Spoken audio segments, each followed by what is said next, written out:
When people have their guard up and they won't let you in, a lot of times it's because they are afraid. They're afraid that you're going to criticize them, you're going to reject them.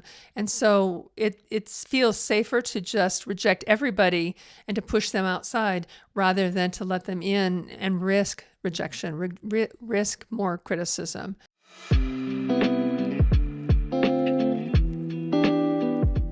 So I was just talking with a woman recently, and she's coaching someone right now, and she came to me asking for some advice because this gal, she is just going through a hard time with her self-image. She doesn't know, like, the coach doesn't know, like, where it comes from, but anytime she walks into, like, a room, let's say, she's so focused on herself, like, reapplying makeup, 5 times Self-conscious. in one evening. Just very self-conscious, constantly focuses on, like, or is someone thinking bad about me? And it, like, gives her a lot of anxiety. And so she, like, is really struggling to even walk into, like, a room or an event. And it's just really hard for her. And so, how can this coach really help her out? Well, if we're talking to the person who's the coach, or the, mentor is another word for this. I like the word coaching because so much of the times it's more of an informal thing. Yeah, I think a big misconception about like what we do at Journey Coaching is that it's like paid coaching. That's not what it is. It's literally two people just who are just regular people, just one maybe a little bit further ahead of them and trying to build a relationship. Right. And I think what we're really trying to do is we're trying to encourage people to get together in these relationships. And we call it coaching because, if you think about, let's say that you were doing some kind of a sport and there was a young boy next door who wanted to learn how to play basketball, and you play basketball, have him come over. You're kind of coaching in an informal way. So coaching, we try to really make the term coaching more of an informal kind of a thing. And if this woman is coaching this girl, the first thing I would say is do whatever you can to help her feel comfortable and not feel judged by you. That's going to be a first start. But then I think it really kind of goes into a deeper thing. I mean, there are a lot of people that I've seen as a counselor who have self-esteem issues. Yeah. And that may be what this girl's dealing with. She may be dealing with some anxiety social anxiety. Yeah. And maybe that would be a recommendation, is to say, hey, I think this is something that you could probably benefit from counseling that's more focused on the social anxiety. I kind of want to talk about it a little bit from the self-esteem thing, because I think everyone at one time or another goes through some self-esteem kind of issues. Yeah. The beauty of it is that we were born without self-esteem issues. We come into this world not knowing that we have any flaws. We just come into this world trying to connect with somebody, and if we do connect, if mom and dad or somebody, the caregivers give us attention and kind of guide us, they're our first coaches. They're our first. Yeah, you really learn that sort of attachment from them. Yeah. Yeah. We can't live without attachment. And so these first people, whether parents, babysitters, I mean, there's a lot of people we can attach to, but it's those relationships that help us to feel trust and feel like the world is an okay place and that we're okay. But somewhere along the line, and it usually starts fairly early, we start to wonder who we are in this world. It may come to a point where, if we've undergone a lot of criticism, we start to be very self-critical. Yeah, so I'd imagine, and maybe that had, happened to this gal when she was younger or wherever it started. And so that insecurity is something that she just walks around with. And so how could someone be a good friend to that type of person, or create that sort of relationship where the attachment is healthy? Well, I think the first step there is to go back into your own time, your own self, and think about what have I learned about myself? What areas am I critical about?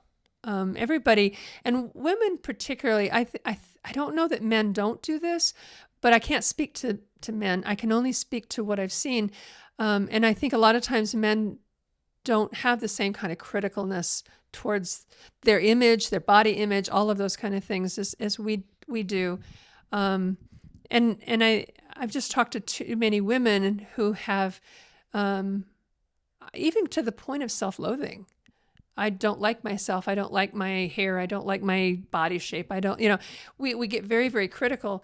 There's a lot of reasons for that. It can start as early as childhood, but it can also be, middle school, high school.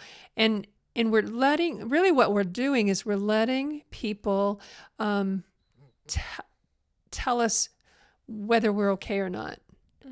I remember sixth grade. I remember going through a lot of bullying in that early years, and being told, well, you're not developing right, the same as everybody else, or you're not this, or you're not that, or you've got bad hair.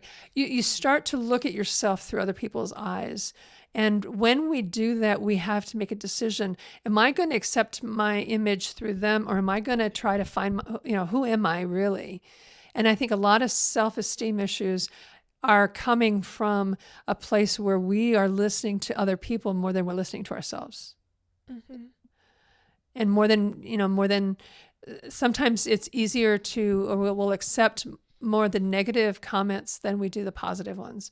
We may be getting a comment from one place that's saying, hey, no, you're perfect just as you are.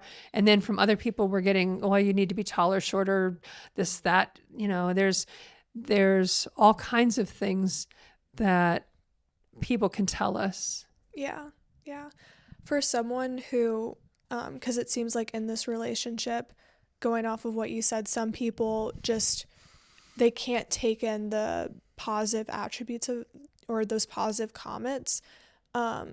How could this gal or this coach really reach out and create a safe space for this relationship for the woman who's struggling with insecurity? Yeah, I think the safe space is a really important piece. It's accepting them as who they are and not being critical of what they say, but just saying, maybe even asking, where did you get this idea about yourself? Where does it come from? What I don't want to do is I don't want, coaches are not professionals, professional counselors or therapists. I want to make sure that if it's really an issue that just being a good friend or having a good friend isn't going to help, that maybe having a good friend and send, a referral to a therapist, because there's some things that they can get into that go more into like family history.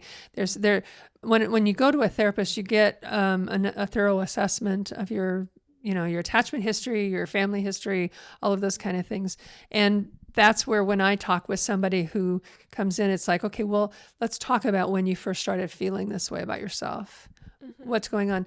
Another thing that can happen is I think a coach can kind of help that person feel comfortable doing that, because especially if you've got social anxiety, going to see a therapist and sharing everything with them is scary.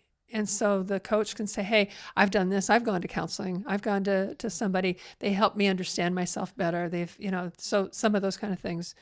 And then also giving positive feedback where possible and just saying, no, but I really like the way that you did this. If we're going through the journey material, for instance, and you're looking at strengths and weaknesses and all the different things that are in that, the coach can say, hey, I really do see this character trait in you that's a strength. I see that you have a very kind heart when you talk to other people. I notice how you are when you work with little kids. I see these strengths. Sometimes helping to build up the strengths in somebody, because instead of them constantly looking at their weaknesses, their strengths can give them some courage to move forward. Yeah. Yeah, I had a dear friend such a long time ago who just could not see past her weaknesses. Like, that consumed her. And one of the things that I was trying to pull out is, hey, here's so many different places where I've seen your big heart. Like, it's incredible. And I think a lot of times, like, I know for myself, like, I don't do this, I don't encourage people enough, just because, like, in my head, I'm already doing it. Like, oh, they did a great job. I thought about it. Well, they don't They know. don't know that you Yeah, had they that in your don't head. know. So if they don't know, they don't know. So we needed to tell them. And I think that is something that could also be super helpful, is like kind of breaking down that barrier of like, you can't get in, because they won't accept that. But if you just can repeatedly encourage them, hopefully something will stick. When people have their guard up and they won't let you in, a lot of times it's because they are afraid. They're afraid that you're going to criticize them, you're going to reject them. And so it feels safer to just reject everybody and to push them outside rather than to let them in and risk rejection, risk more criticism. And so helping them find people in their lives um, who are positive and not hypercritical can help them too.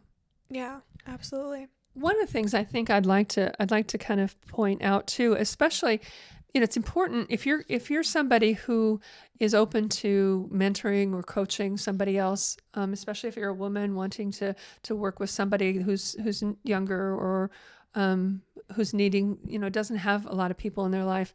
One of the things I want to do is I want to kind of have you look back at your own life and say, okay, where have I been sensitive about things? What body image things might I have been struggling with, or relationship things. I think growing up myself, I had a hard time with relationships where there wasn't some kind of a plan. I didn't have something I was responsible for. Like, for instance, I could do really well at helping to teach a class, or helping with a project, as long as I knew what my role was in that project. But just sitting there and having small talk made me nervous, because I was always afraid that, well, they would think I was stupid, because these small talk things, people would roll their eyes and say, well, yeah, I can't believe you do that. And so I felt nervous doing that. But I think part of that too is looking inward and saying, okay, when I did that, I was listening to something in my own head. I was listening to myself say, they're going to reject me. They're going to think I'm stupid. So then I would not say something. Yeah. And so it's listening to our own self-talk. That self-talk, we talk to ourselves in our brain so much. And it's not just a small thing. It matters a lot. When we tell ourselves we're stupid, when we say to ourselves, I shouldn't have been so stupid, if you don't challenge that, what's happening is it sticks. It sticks as if your best friend told you were stupid. And then what do you do with that? It just sits there, and we either hold back or I don't know if you've ever felt the same way. Oh yeah, I think everyone has. And I think in a way, if we recognize that and we go back to those moments of weakness or those negative thoughts, then you can empathize with like the person going through something different, because you may have never experienced that. Like, there's some people who just do not have social anxiety. It's like absolutely wild to me. I'm like, you could just walk into a room and just say hi to everyone and you're not anxious. But it's like everyone has, different experiences. Right. And I it's interesting, because my husband has, in some ways, he has no anxiety about some of the same things that I've felt anxiety over the years. And there's been several times when I've just looked at him and said, I want to live in your life for one day where I don't feel anxious about this. I know. He's like crazy. But everybody has some kind of thing that puts you on edge. And if you can get to that yourself as you're coaching somebody else or you're mentoring somebody else, you can get to that point and say, hey, it's okay. I felt this way too about other things. That will help put them at ease. Yeah. I think the stories of like, as someone who's coaching, you may be a bit further along than them. One of the things that's super helpful for people, because I know it was helpful for myself, and so it's probably helpful for a couple other people out there, just like knowing the stories of overcoming something. Like for me, I struggle with social anxiety, and I love telling people that story because the look on their face when they hear that, they're, girl, no, you're lying. You're lying. Because it just doesn't seem like it. And I'm like, well, there's so many times where I had to overcome that, like down from level 0. And you can if I overcame it, then girl, you can overcome what you're going through. Well, and people don't always see social anxiety. Social anxiety can be so hidden in our own thoughts that you. And then there's times when you shirk back and just don't engage in social activities. Yeah, that was me. I literally did not engage. And if you do it in such a way, nobody's going to know that that's why you didn't engage. Yeah. You can you can say, I'm feeling tired. I just, we had, I mean, there's other reasons for it too, but I think a lot of times the social anxiety is in the way we're looking at things. And one way to kind of break out of any kind of anxiety is to fake it till you make it. And that's kind of what probably happened is you just reached out and you started being social. Oh yeah, and nobody knew that you were struggling with that, but you just said, okay, I'm just going to do this. And the reality is that when you step out and do things, those worst case scenarios, they're going to think I'm stupid or whatever, usually don't happen. Oh, and they happened to me a couple of times. Okay, well, you dealt with it well. Go with that. Well, then you realize like it's actually just not. It's not as bad as you think it is. Like, I remember this one time I literally asked this guy out in person. He rejected me. And, like, he was, like, respectful about it. But, like, I look back on that and I'm like, I don't really care. Like, yeah, it was, like, it was embarrassing in the moment. And, of course, I was super anxious about it. But, like, if I went back in time, I think I would have still done it. Because I just am like, okay, I was anxious and I still did it, and I experienced the rejection and I got over it. And it just taught me that, I can just go experience rejection and be okay. Well, and it goes back to the self-talk. You probably didn't tell yourself then after that rejection, I'm just a terrible, awful person and nobody wants to be with me, because that can keep you from going any further. Oh, absolutely. Yeah. So if you can tell yourself or challenge that thought and just say, well, this guy just didn't want to. Any idea what you might have told yourself when that happened? I was just like, it just is not going to work out. Like, we just have different personalities, different, goals in life. Like, okay, like you just move on. But he was also just really respectful about it. So, like what I thought about it, we're going to cut all that out. Now we're going to start. What I thought about it was like, we just have different goals in life and different personalities. Like, and I just move on. Because, like, not everyone is supposed to be, there's a reason why, bro, I can't speak. That's fine. What I thought about it was, I just was like, we have different goals. We're going to different life stages. Move on. Like, I didn't really, like, take it too personally because, like, sometimes things like that just don't work out, and that's okay. Well, and you have an advantage in the sense that you have a mom who's very, very social. Yeah. And she showed you a lot of social activities. She showed you how to be social and not, because we were at an event literally this past weekend. It was a gala and it was so sweet. It was for Chains Interrupted and they do amazing things. But we're with my mom and I'm with my boyfriend and we're just talking to some of his friends. And she all of a sudden Josh and I are both introverts. She comes up and just wraps her arms around Josh and I. She's like, introduce me to your friends. And we're both like, okay. And then we do. And she's just like chatting with them. Like she's known them for like 5 years. Yeah. And I just don't know we're just on the opposite spectrum. No. Your mom has no social anxiety at all in that regard. In fact, she struggles more with alienation when there's not social activity around her. The whole idea of introversion, extroversion, she's on one extreme of extroversion. And for people who are very extroverted, you actually struggle more with not having contact. Yeah. Than being in a crowd like that. Yeah. Yeah, that's why I learned when I was going through the exchange program training. They were talking about how actually it's the extroverts who struggle the most because of getting integrated, because there's a period of time where you're lonely. Yeah, loneliness is hard for extroverts. Yeah. They still, I mean, to a point. There's a continuum on there where you still need some alone time, but you don't need to feel lonely necessarily. We don't need to feel isolated, but we do need some downtime where we just process our own emotions and thoughts and stuff like that. Yeah. Anyway, Yeah. well, I hope your friend does well. Yeah, well, we'll have to see what she does. Hopefully, she listens to this. Anyways, thank you guys so much for watching. We hope you enjoy this episode, and we'll see you next time.